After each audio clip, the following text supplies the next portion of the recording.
Here I am comparing the charge and mass of various particles to this table. So first of all, we are taking deuteron represented by 1h2, and it is also called the nucleus of the deuterium. So charge is plus E and the mass is 2 times of mass of proton. The second particle is triton, which is represented by 1h3, and it is the nucleus of the tritium. So the charge will be plus E and the mass will be 3 times of mass of the proton. The third particle is alpha particle, which is the nucleus of the helium and represented by 2He4. The charge will be plus 2E and the mass will be 4 times of the mass of the proton.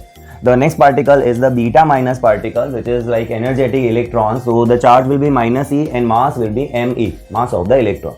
Similarly, the fifth particle is beta plus particle, which is also called positron. And in this situation, the charge of the positron is taken plus E and mass is similar to the electron, which is Me. One more strange particle we sometimes get, which is called neutrino. But this neutrino is chargeless and massless particle because the charge and masses are not detectable.